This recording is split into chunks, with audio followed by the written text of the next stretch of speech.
Authorities released the audio of the 911 call made after the 2022 quadruple murders at the University of Idaho. It comes as the suspect's lawyers hope to take capital punishment off the table in this terrible crime. Madison Scarpino is live with more. Madison. John, we are now hearing some of the terrifying moments after 4 students were brutally stabbed to death. This call was placed just before noon, several hours after the murder. A warning, some may find this disturbing, but here's how the 911 call starts. 911 location of your emergency. Hi, something is happening. Something happened in our house. We don't know what. What is the address of the emergency? 1122. The phone was passed around to several people during the frantic call. You can hear cries and screams in the background at times, and the operator asked the callers what's going on. One of the roommates is passed out, and she was drunk last night, and she's not waking up. Okay. Oh, and they saw some man in their house last night. Yeah. The operator tells the distraught callers law enforcement and an ambulance are on the way. The call ends once officers arrive at the off-campus house, and that's when they find Xana Kernodle, Madison Mogen, Kaylee Gonzalez, and Ethan Chapin dead in their bedrooms. Prosecutors say 28-year-old criminology PhD student Brian Kohberger killed the young victims. He was allegedly identified through DNA from a knife sheath left at the scene, but Kohberger's attorneys are now saying prosecutors did not disclose evidence on time. And because of this, the defense is asking the judge to take the death penalty off the table for Kohberger. His trial is set to start this August, and it will likely last several weeks. John. Madison Scarpino. Madison, thanks. Let's bring in Neama Rahmani, a former federal prosecutor and president of West Coast Trial Lawyers. So the defense, Kohberger's defense team, is asking that that the death penalty be taken off the table based on what you know of their filings. What do you think the chances are?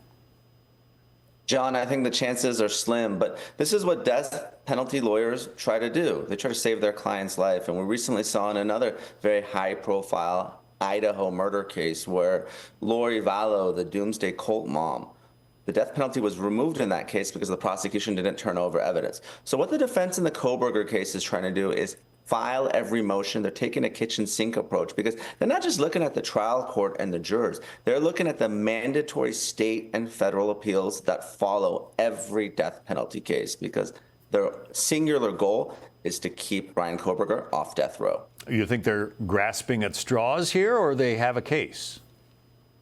I do believe they're grasping at straws. You know, there is the single source DNA that puts Kohberger at the scene. His cell phone appears to travel from Washington State, where he lived, to Idaho, where the murders happened. And of course, the white Hyundai Elantra that really broke this case. So there's a lot of evidence here that points to Brian Kohberger. And what the defense is trying to do is, again, take that kitchen sink approach, throw everything out there. Maybe an appellate judge down the road will say, you know what, the trial judge made a mistake, and for that reason, we're going to spare Kohberger's life. You know, when this case first broke, it was more than a month, I think, that before any arrests were made. And people, especially in Idaho, in that community, were saying, what's going on? How come police haven't made an arrest? This is, you know, this is bungled police work.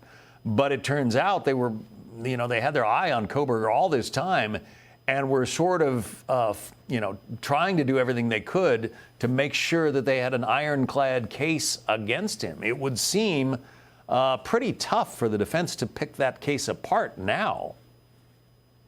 It is very tough. And like you said, John, it did take approximately a month, and one of the most gruesome murders in Idaho state history. And as a former prosecutor, you would expect there to be a lot more evidence linking the crime scene to Kohberger, but he is one of the most careful criminal defendants I've ever covered in my more than 2 decades of doing this.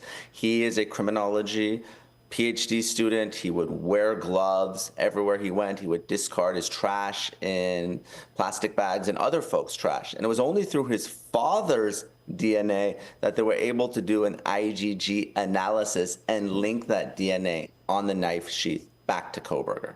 I remember the two traffic stops that state police made as he was on his way back to Pennsylvania from where he was living in Idaho. Do you see any, the fact that the state police knew he was a suspect and pulled him over? Do you see any problems there? No, police can pull folks over, they can ask questions, and you're right.